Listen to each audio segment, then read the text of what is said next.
Hello and welcome along to a very bizarre turn of events from this FM20 story with Dorking Wanderers with me, Daniel. It's season 18, episode 1, and today is our final game in charge. There's going to be clear reasons for that as we go along. There are some interesting moments and things are looking okay on the pitch, but it's time to call it a day. So this will be our final match in charge and we're finishing with a biggie. European Super Cup final between Manchester City and Dorking Wanderers, and we could finish our time here with one final trophy. Our third one in Europe, it could be on the cards, but it's going to be a very tough test against both the English and the European champions. So if you're looking forward to that and it's big grand finale, please do put a thumbs up on the video. I've already checked out mentally, so no suit today I'm afraid, as we go into our final match. But there's more. We've got injury news for plenty, as you can see. We've also got our summer transfer news, and we've got to have a look at the reasons we're ending at the time we have. What it does mean, of course, is after next week where we wrap up with the reviews, so we're going to do an end of career review with Dorking. We're going to go through and pick our best 11 of all of the squads we've had along the way, and some highlights we've had in the earlier years and more recently as well. We're also going to have a look at sort of 5 or 10 years in the future, just to see how Dorking maintain after we've left, because of course things improving on the pitch, but let's see if they can keep it going when realistically they are a smaller club in terms of stature. Can they keep it going without us in charge? And we'll find out just how good a job we've done, really. But of course, after all that's wrapped up in the normal slots next week, the week after we will go full time with Cliftonville. 7 episodes a week, Monday to Sunday. We will have 4:30 PM every weekday and then 1 PM at the weekends. And we will be going full time with that through to FM21, as I am loving life with that one at the moment. But into it we go. Let's have a look firstly at our transfer news. The window is shut and this has contributed to the reason we want to go. Because probably a bit like Pochettino at Spurs and a couple of other better examples, we are really getting a little bit sick of underperforming in the window. So we only got one player in, we didn't manage to get any players out. We had some derisory offers for the likes of Cole Boyce, none of the others got offers at all. So the only signing was for 75 million, which was Mau, who's coming from Manchester United, a Brazilian international left winger, 3-star ability, 5-star potential.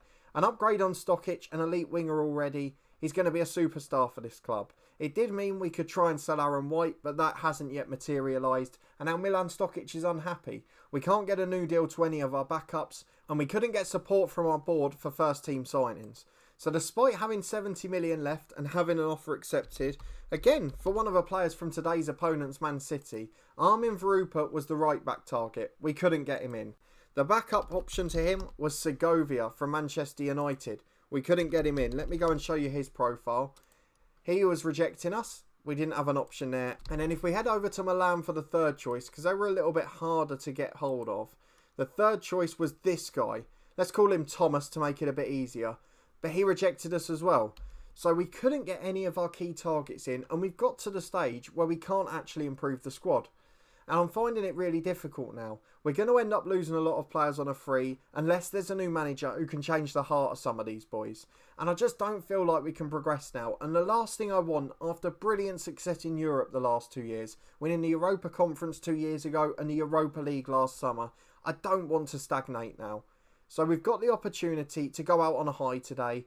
It has been ruined because the day before the match we lose Ewan Davey to injury, Mazzino the left back to injury, and we've already got Mitchell Baker out with a big knock of course.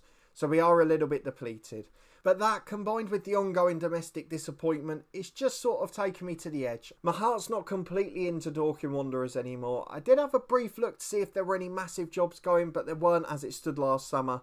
So we're deciding to call it a day. So we'll leave it after this episode. We'll of course do the reviews we mentioned earlier, and we will go and look 10 years in the future. But after that, it will be all about Cliftonville. So we are leaving this one after today, but let's see if we can finish on the biggest high possible. The European Super Cup final, Manchester City versus Dorking Wanderers. Last season's Premier League champions, last season's Champions League champions. And we will be facing them over in Norway in a tiny stadium actually. That seems a bit unfair to finish off. And we will be facing them for the right to be European Super Cup holders. We have played one Premier League game already this season. A 2-0 win against Bournemouth on Sunday. We rested pretty much all of our first team for this one. and as it stood, it was a really good performance. Just gave me a little seed of doubt, but then the injuries took us over the line again. Jeff Coppens and Carl Boyce with the first half goals, a 2-0 win, but we are back to our strongest possible 11 today.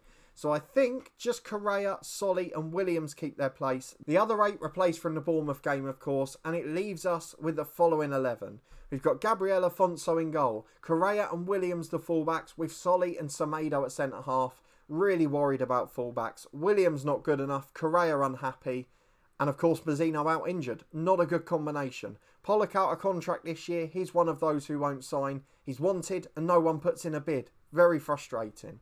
Baltas and Morale in central midfield, Mau making his debut on the big stage, NSYNC and Lima the attacking midfield 3, and Marcos Paulo on his own up front. Will he get a penalty, will he get a goal, or will it end in disappointment? Into the European Super Cup final we go. Can we get on top against Manchester City? Let me know in the comments how you think the final game will go. It is 4-4-2 for Manchester City, up against familiar names to finish. Verupa is playing at right back despite having a hamstring knock. It will be sickening if he gets a goal or assist. Up front they've got Ansu Fati, who we had at Chelsea of course in the head coach this year, and Gibson up top is always a goal scorer against us. Just having a look at the bench, Reece Baird is there, a man we've tried to sign so many times.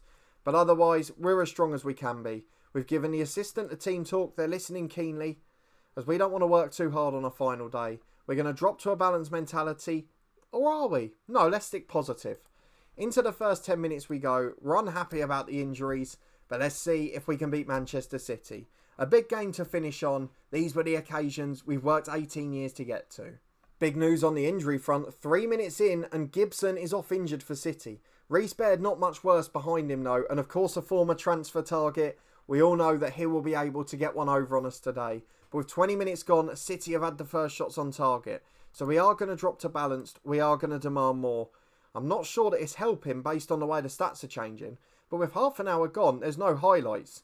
And it might be a good chance for us. Although City have an in-swinging corner to the front post and Roger Solly heads away. Good to see 2 youth academy players in our final game in charge. Don't forget, the first few years at Dorking, we didn't even have an academy. We didn't have youth intakes.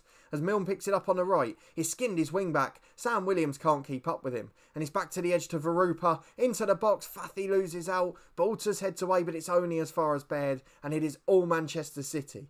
They keep it and recycle it on halfway, and they're back forward again. It's a good challenge, but it falls for Verupa. Into the front post, Baird heads over. And almost an assist for the summer transfer target. 10 minutes to the break, City on top. But still 0-0 here in Norway. And we've got a chance. We've got a sniff. Can we make it count? And we're coming forward on the right with Correa. A throw-in in a pretty good position, actually. Short to Harry Ensink, who's left unmarked. Back to Ryan Lima. Oh, what a goal, Ryan Lima. Of all the times to produce, that was the one. The first wonder kid that joined the club as we came up to the Premier League. It's a large part's been a waste of 32 million, but that was a screamer. Though Fatty straight at the other end, Solly heads away. Lima volleys it downfield. Paolo will chase, but there is no one with him, and it falls for Tita, the centre-half. Mau heads away. Had a poor game so far, but it finds Ibarra in the middle, and now Tita picks it back to his keeper. It is 1-0, and we're looking good so far. Malakov beats the press, finds Nogueira. Into Ibarra in the centre circle, out to Taylor. Wonderful football from City. Beat Correa into the box. Semedo clears downfield for Paulo. And now can we get support up with him? It doesn't look like it, but Paulo's going alone. Switches to Baltas, flick to Lima, through to Harry Ensink. Oh, he's hit the post. Oh, I was about to say it's 2. And we were a post width away from arguably wrapping this game up. As it stands, we finished with a flourish on the counter. And at half-time, Ryan Lima makes it 1-0 to Dorking, but it could have been so much more. Harry Ensink with the assist nearly added a goal, and into the second half we go. Dorking have a precious lead. We've got to the last 20 minutes and there is no news so far, no highlights at all, which is good news. We are going to replace Mau, who's not had the best debut, but you can understand it on this occasion. So we're going to bring on Stokic in his preferred position. Marcos Paulo I'm tempted to bring off. Correa I am going to bring off. He's booked, he's not playing great and he's poor physically. So Kieran Pollock on for him. Not much of an improvement, if any at all, but hopefully good enough to see it out for us. Baltas on a yellow, I'm a little worried about him. 6.9 rating, 5 minutes to go. This could be the best victory in a long time. Ewan Davies still got that knock to his hamstring, don't forget. So Jerome Jonson, Who would have thought he'd be playing in the final game? Here we go, 3 minutes of normal time remaining. It's Kieran Pollock who will take the throw to Yonton. Yonton keeps it on the right-hand side. Chance to cross. If we make it 2, we'd be delighted. But he's lost it to Hartman, who clears away. Morale intercepts though. Anything to Paulo. Paulo scored! It is 2-0 Dorking Wanderers. And with 2 minutes to go, we have wrapped up the European Super Cup. What a way to finish. We have bottled a lot of finals, particularly domestically, but there is no criticising these boys today. Manchester City 0, Dorking Wanderers 2, and we finish in our final game at Dorking with a major trophy in Europe. It is the European Super Cup final, and Dorking Wanderers have produced a stellar counter-attacking performance. Marcos Paulo wraps it up late on after Ryan Lima got a late first half goal. Don't forget we hit the post as well. We had a great game, and what a wonderful way to finish. 2 assists from NSYNC, the lads looked delighted. And that was just about as well as we could have dreamed of it going. We can't do the heartache of another season as much as a performance like that tempts you. But what a way to finish for Dorking. The European Super Cup is won. We lift the trophy as Gabriel Afonso, the skipper, picked it up. Marcelino disappointed, of course. Mau made a debut. £4 million for the club as well. Medals handed out to the 14 that featured on the pitch. We led Dorking Wanderers to glory. Ari Ensink was, of course, the start. We'll go and praise him for his performance. And, of course, there's men spotted there as well. The Brazil boss watching Afonso, Mau and Paulo. But they are going to be singing the name of Dorking Wanderers tonight. What a performance from the boys. And what a way to finish this series on the pitch. It was perhaps not the most entertaining, exciting end-to-end game you would like to see for a cup final, but that's been our problem in the past. We've been open, we've given away chances. We've often given our opponents a million chances to win and wasted a number of our own. But there, we were clinical on the counter. 2 goals hit the post, only 1 other shot on target. Manchester City couldn't make the most of theirs, of course hampered by an early injury. But for us, a clean sheet, a victory, a 3rd European trophy, the best possible way to finish the series. The club have won their first Premier League game. They've got a really friendly start for the next couple of months. So when we are coming back for that 10 years in the future episode, I'll be really interested to see how they've got on this season. It may disintegrate after that, but I'm expecting big things from Dorking in the year 2036-37. But I don't want to give too much away today. This is going to be an opportunity for us next week to review our career, our star moments at Dorking, and of course have a look at them in the future without us steering the ship. But what I will do is finish on the Hall of Fame screen so we can see where we stand. And the truth is, not particularly close, because even if we go by nation or nationality, we've not really won many trophies. Just that European Super Cup today. Of course, previously the Europa League last season and the Europa Conference the year before that.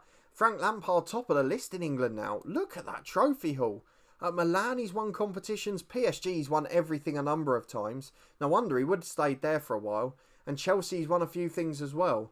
Our other manager from the head coach is up in 5th place, but we are outside the top 10. But there is no point in us being disappointed. We have done an excellent job with Dorking. Some heroes in that final game, some heroes over the series, and we will reflect on all of that next week as well as our look to the future.